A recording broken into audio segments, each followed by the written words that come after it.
name is Jason J. Rock Houston, and you're listening to Chaotic Riffs Magazine. We can be found on the web at www.chaoticriffs.com. It's my pleasure once again to be speaking with Joey Cox, the lead singer from Laynes Calling, which, oddly enough, Joey, because as you explained to me the last time I interviewed you, the name of the band is kind of based on your love for Alice in Chains, and this is part 2 of the last interview you did with me. Last time we were talking about the Alice in Chains album, Dirt. And this time you wanted to, for part 2 of our interview, we're going to talk about the Alice in Chains album, Alice in Chains Unplugged, which is a pretty fun album kind of get into. So let's get right into this. I mean, for me, this is a great album because I love acoustic music, and, you know, this is kind of Alice in Chains, you know, at its best, you know, acoustically live, you know? Yeah, absolutely. As far as acoustic performances, this is... I would have to say it's probably my number 1 favorite. Yeah, you know what's interesting about this is I was reading the Wikipedia for this album, and it was saying that critics at the time were kind of divided. Some of them either loved it, but then there were a lot of people that were writing stuff like about, well, this album isn't really that unique because a lot, you know, original versions of these songs were acoustic anyways, and this is nothing like you know, just a different kind of version. But I really kind of agree with you because I mean, you could put on those original studio versions of these songs, and they're great, you know, in their own right. But I don't know, this version of you know, the Unplugged version is kind of, because it's a live setting to me, and it kind of brings it more to life. I think the whole show just kind of had a different feeling, yeah. Especially for that point in time in Layne Staley's life alone. Uh-huh. I think you can kind of see a little bit of the darkness that he was kind of in all of that. And this is when he was still kind of on his game, you know. I mean, as far as before he got really heavy into it. I mean, he was already into it, but like what I was reading about the Unplugged was this was one of his final shows, and you know, for this to be one of your final shows with the band, you know, where you'd ever get to kind of perform, in a way, it's a performance where you're kind of going out on top. Yeah, for sure. And you know, so just so people kind of know the time frame we're talking here. Okay, the show itself was recorded on April 10th, 1996, and it was filmed at the Academy of Music, which back in the day, this was a big theater in New York, and I know from being a Kiss fan, Kiss performed all the way, now we're going all the way back, talking about Kiss, all the way back to 1973, might even have been 72, and they performed their very first, like, professional show, you know, at the Academy of Music. So they're recording it at a place that kind of has a little history, you know, in music history, so that's kind of an interesting note here. Yeah, absolutely. I mean, like I said, I think everything, all the elements surrounding the show is kind of what, to me, made the show what it was. It wasn't so much the music or the songs that were chosen for it. I think it was just everything that surrounded. Yeah, and you know, and what's interesting is, okay, now, also going back, looking on the Wikipedia, now, it was filmed in April of 96. The actual CD that came out July 30th, 1996, and this was still when, if you can believe it or not, DVDs were kind of new just around this period, and so they actually had a VH version come out in October, and then the DVD would follow, you know, I guess also in October, but like a few weeks apart. But so if you got it, can you imagine having a VHS copy of this? I mean, probably out of print now, so those are probably somewhat of a collector's item. Yeah, that'd be pretty killer to find. Yeah, and VHS for anybody, I mean, if you've ever seen like those big kind of videotapes they film TV shows on, VHS, whereas, you know, back in the day, you'd have like a VCR, and it'd be hard to kind of find. That's what people love about DVDs. If there's a particular song or something, you go right to the song or right to the section you want. So this kind of is just when DVDs were coming out. Another thing I found was interesting is, like, if you got, you know, once the DVD and the VHS versions came out, people got to see extra stuff that they did not get to see on the MTV version. Because a lot of like when they did put out Kiss Unplugged, you know, Kiss has a version, like they put out a DVD version of it, and it's got everything that was not on the broadcast. I guess because it's a TV broadcast, you know, it only allows for you know, videotapes only so long, so you got to cut some stuff out. But one of the things they cut out was the song, you know, Killer Is Me, I think it is. But that's like kind of it's a new track that they never released anywhere before. So even when people were watching the MTV broadcast, you didn't get to see that until they came out with the videotape or a DVD of it. Really, that's pretty cool. I didn't know that. Yeah, and I mean, even if you go on the CD, I think the CD features a song in it. It's for being a new song that nobody's ever heard. It's probably one of the standout tracks, I think. Yeah, absolutely. And again, I think this shows Alice in Chains. It's kind of their the height of their popularity, and kind of just what was so special about that version of the band. Yeah, for sure. I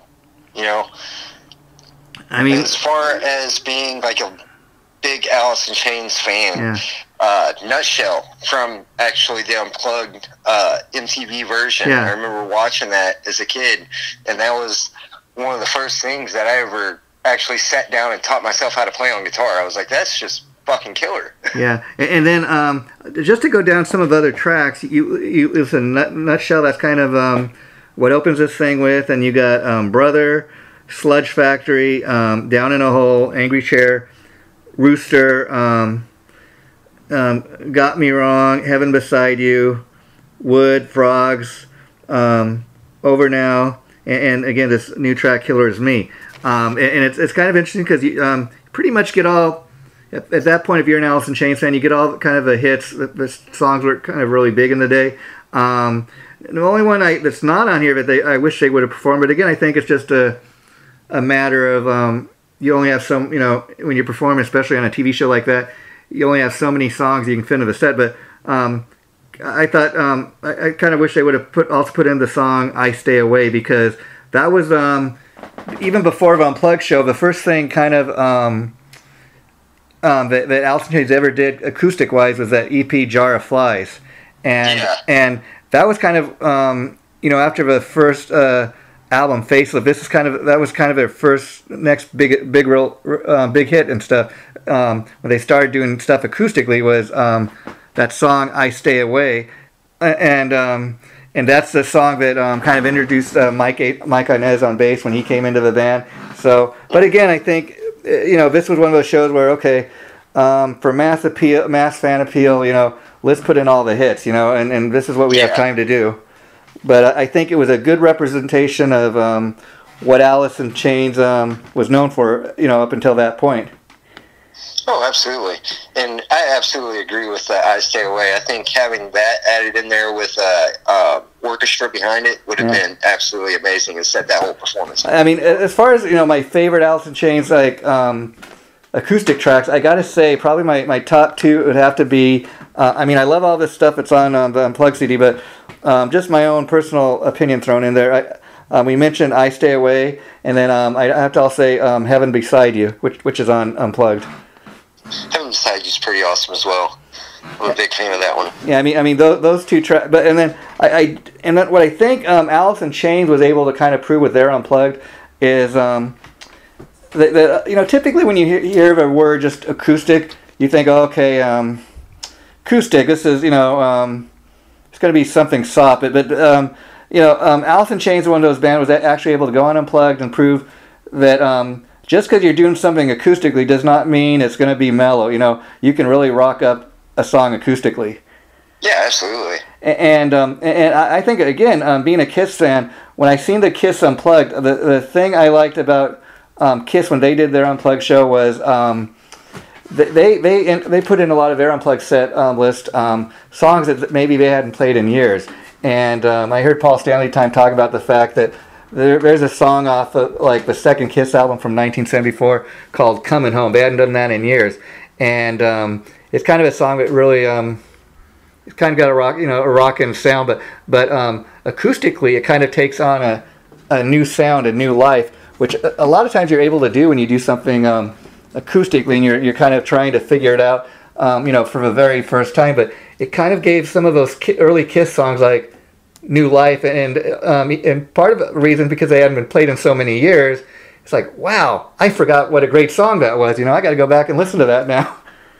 Oh yeah, it's amazing what re-releasing certain material in different time periods will do. I mean, it's really cool to see some songs that, you know, may have not been as big or may have been some of the biggest hits of the time get re-released now.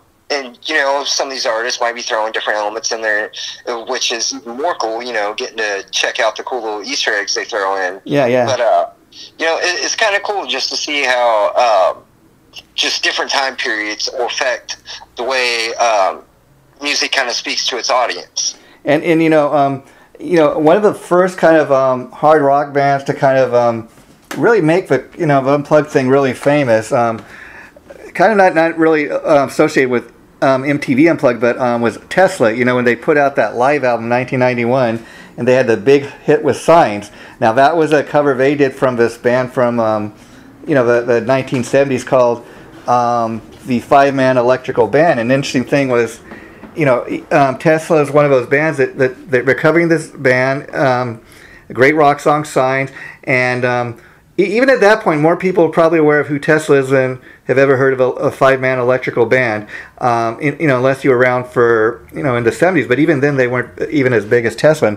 And interesting enough, I had an opportunity to interview Tommy Skeel, the original guitar player, and he was telling me, he says, the cool thing with that was, you know, we did that song, and we actually had a bigger hit than the original artist did, but because we did it, people went back and listened to the original version. Oh, wow. Yeah, and so, you know, that's kind of, you know, cool when you can do that. And another example of that is, I'm sure you've heard Quiet Riot cover those two Slade songs, Come On Feel the Noise and Mama We're All Crazy Night.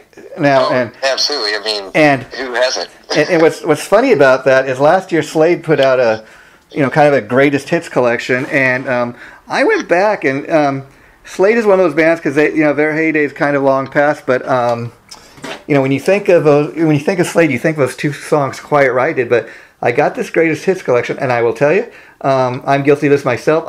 I'm listening to this CD, and I'm kind of realizing, wait a minute, I forgot how many hits this band had, you know? Yeah. Yeah, and I think too with Alice in Chains Unplugged, since we're on the topic of that, what made that such a unique CD is, like you and I talked before, I think there's no denying what great songwriters those guys are. And I think, you know, Alice in Chains Unplugged, for the set list, they picked kind of the best of their work. And you put any of those songs on, I mean, they're just such great songwriters. I mean, it just shows. That's why even all these years, when Layne Staley's no longer with us, I mean, the fact that Jerry Cantrell can kind of carry on with these other guys, it's because of the strength of their songs, you know? Oh, for sure. I mean, and that is a great thing. Jerry had such a big part in the writing process for a lot of the earlier Alice in Chains songs. I mean, Rooster being one of the biggest, you know.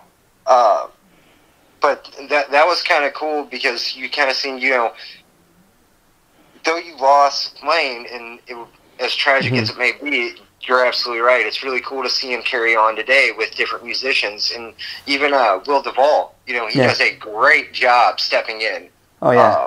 And what I dig about him is he uniquely with his own voice has kind of that Alice in Chains vibe, which makes him perfect for the band. But when he, you know, since he's joined, they've done, you know, they've created original songs with him, and he's kind of got his own unique style. He fits into the Alice in Chains mode. But I think why fans accepted him so willingly is also because he didn't kind of join the band kind of with the attitude, I'm going to try to sound like Laynes Staley. He just does his thing, you know?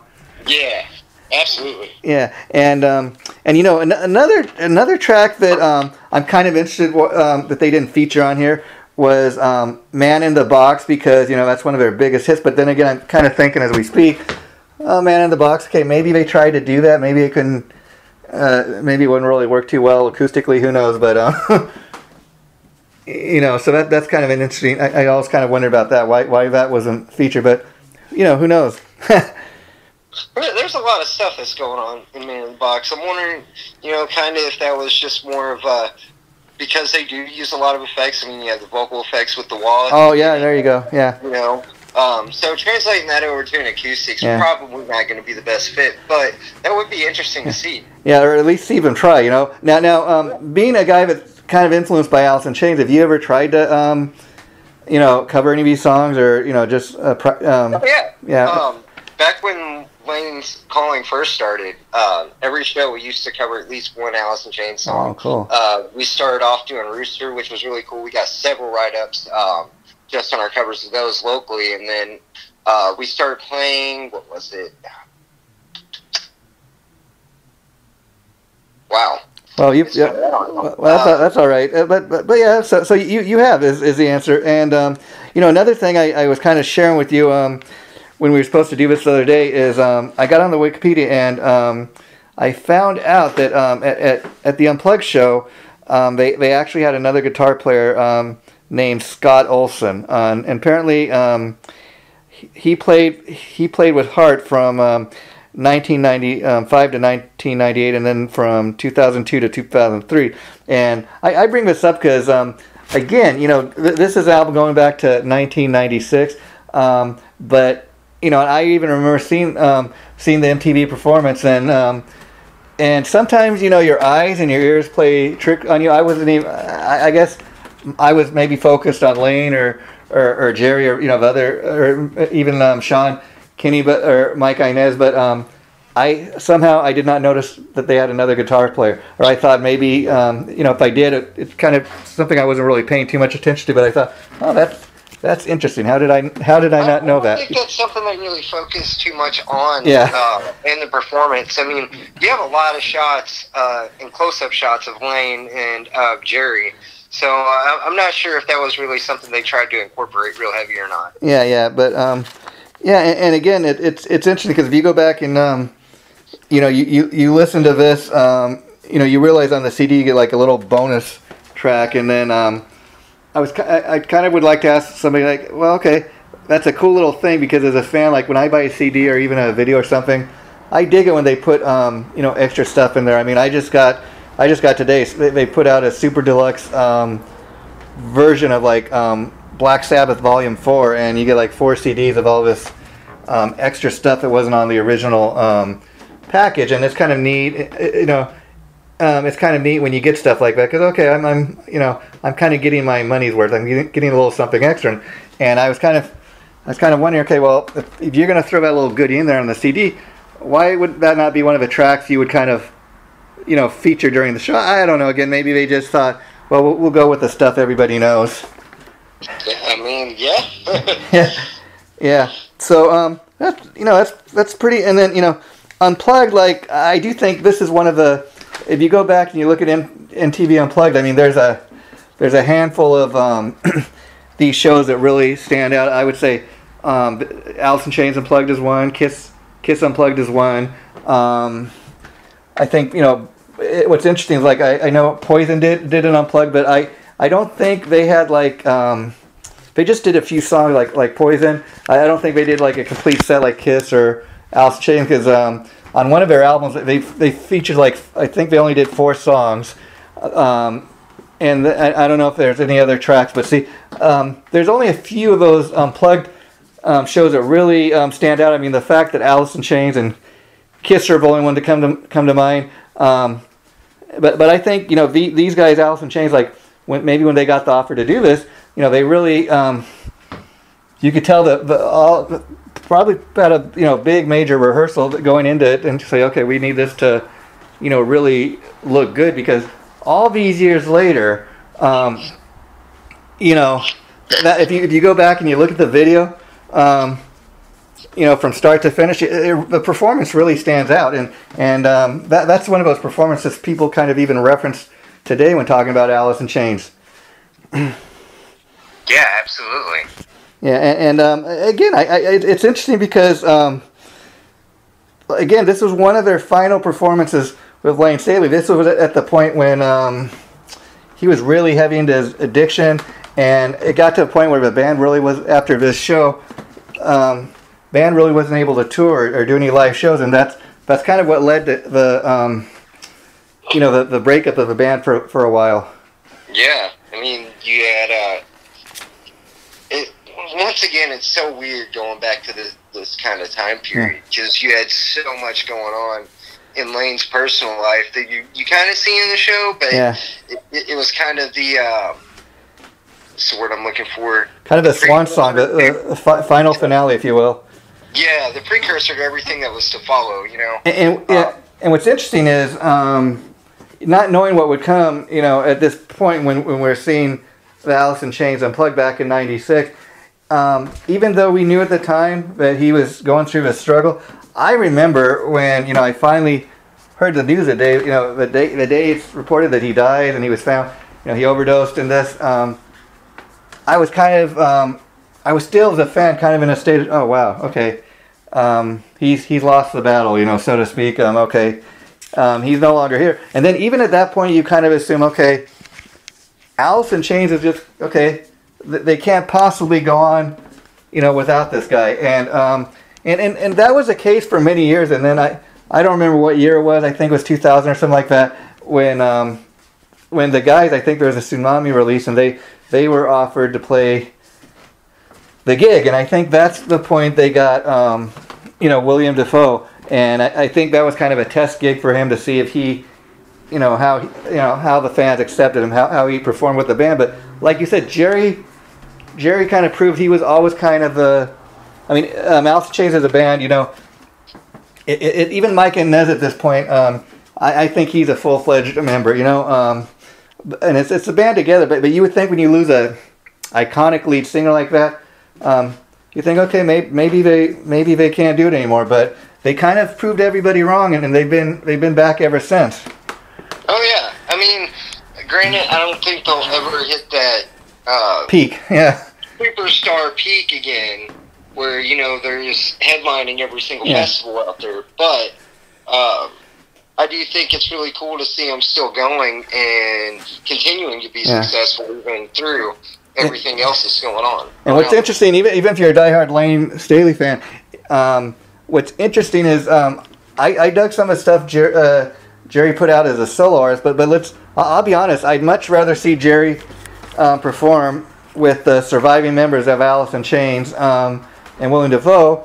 I don't know, even as a solo artist. I don't know, maybe just because I'm more familiar with the music, but I think a lot of fans kind of, because if he put, you know, he's a great songwriter, so we can't deny that. I love some of the soul stuff, but I think for whatever reason, even the stuff they've done since Layne Staley has passed on with William Dafoe, I think for some reason when these guys get together as Alice in Chains, there's just a magic chemistry, you know, and the fans are digging what they're doing, and I don't know, maybe just because of the legacy of Alice in Chains, I think fans would much rather see him perform, you know, with Alice in Chains than as a solo artist. Oh, absolutely. You know, it's kind of, I mean, you wouldn't want to see Mick Jagger by himself. So it's kind of one of those things where, it sucks seeing him as a solo artist, though it's very cool. Yeah. Well, I mean, it's kind of a two-sided pancake. With everything, which is amazing. I mean, it's a two-sided pancake. I mean, and I think even Mick Jagger has realized that, hey, I can make more bank as the Rolling Stones than I can going out solo, you know. Yeah. And well, that's I think that's kind of a fair review of Alice in Chains Unplugged. Now, before we wrap this up, Joey, you mentioned to me that your band, Laynes Calling, has a new video, so why don't we tell the folks about that? Yeah, we just released a new video with Atomic Effect Studios for our song Grave Decisions. You can get that off of YouTube right now, streaming everywhere. And and now we also just teamed up with Paul Crosby Management, so be on the lookout for some cool stuff going on. And how have the fans been responding to that? It's been taken off. It's been pretty well received. So now we just continue the push. Well, she's not coming in yet. Yeah. Nice. Yeah. Well, so can people actually go check that up on YouTube? Yeah, it's up on YouTube now. Oh, okay. Well,